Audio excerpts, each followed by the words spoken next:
morning, everybody. Thank you for joining Recovery Concepts Daily Recovery Snack. I'm Chris, and we'll get down to it here in just a second. Hope everybody's well. Going to get back into the newer book, God Grant Me. Kind of enjoying that one. Y'all got any suggestions or ideas for other content, something else to read from? Let me know. Be glad to switch it up. Alrighty. Let's see here. Wednesday, the 25th. February 25th, Wednesday. A quote from W.H. Auden. Good can imagine evil, but evil cannot imagine good. Addiction made us blind. When we were sick with our addiction, we could not imagine being well. We could not even see a healthy way to live, much less reach it in our own lives. We were hopeless. We needed help from outside ourselves. We got it. We still get help every day in our recovery because we need the help of others to keep our vision of recovery alive. With our sponsors and friends in recovery, we not only imagine goodness and wellness in our lives, we even make it happen. Prayer for the day. Higher power, help me let go of denial and blindness. Help me imagine goodness and wellness for myself in recovery. Help me believe that even more good things will come as I practice my recovery program. And today's action, I will talk with my sponsor about the ways my using made me blind to the good possibilities in life. And I will talk about how much more I can see now, both good things and bad things. I will talk about how I can make better choices now that my disease is under control. I like the addiction made us blind piece. We could not even see a healthy way to live, much less reach it in our own lives. We were hopeless. I get, especially toward the end. Again, a lot of years I had some fun, quote unquote fun. I was a kid, young man, but it wasn't problematic like it got a little later on.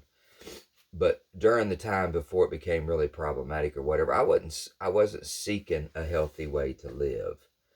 I got caught up in the American dream, or my version of it, and the Joneses and all that, keeping up with the Joneses. Today's comparison would be, the newer car, the iPhone 17,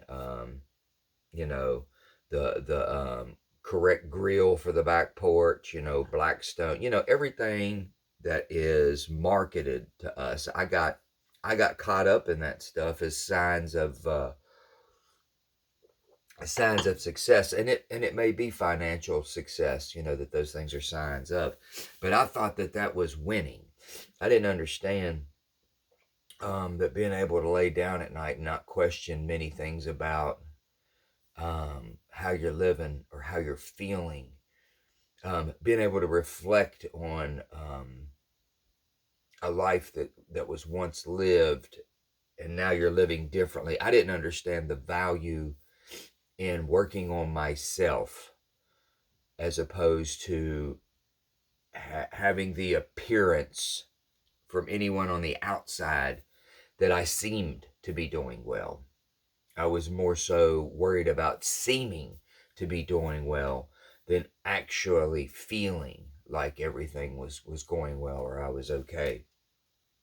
Because as my addiction progressed, it was not, and it did not feel like it was. It was problematic. This thing talks about we needed help from outside of ourselves. I think that's what the communal piece of recovery is about.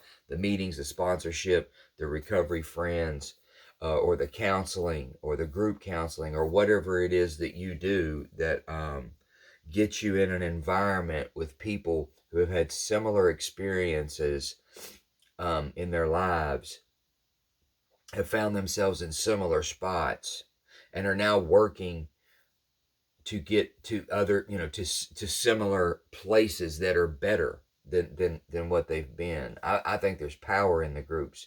I had a couple of friends of mine yesterday getting ready to leave treatment, and they were speaking on, what they were going to do. They were laughing, they were giggling, they had all these possibilities in their head, man, and it's a far cry from how they showed up.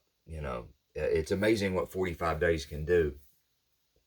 But we were talking a little bit, and I told them just to be mindful about where you put your feet. If you're not incarcerated, you have the power of your feet, and be very, very mindful where you place them, where you find them, where you put them, because anywhere you go in especially in a recovery community, no judgment, it's just the truth that I found during my journey, is that three things will be happening. There'll be some people playing, maybe not really serious about recovery yet, and that's fine. It is what it is. There'll be some people trying to date, trying to find a brand new love to fix everything, and there'll be some people trying to get better. And if you walk into a room or an area or a space or whatever the case may be, and spend any amount of time there a couple of times, you're going to know who's who. And be very mindful about where you put your feet, because you, not that dissimilar from a cold, will absolutely catch whatever it is that's going on in that little mini group. So be very, very careful. You want to get out and, you want to go do better or whatever, get yourself around people who are doing better. I'm not equipped to judge anyone. It's not my job to judge anyone. But the cold hard facts of the matter is I've been all three of those people, all three of them. So it became evident to me over time and failure that I kind of emulated what I hung out around. And when I got sick enough, I started hanging out with people who were serious. And what do you know? I got serious.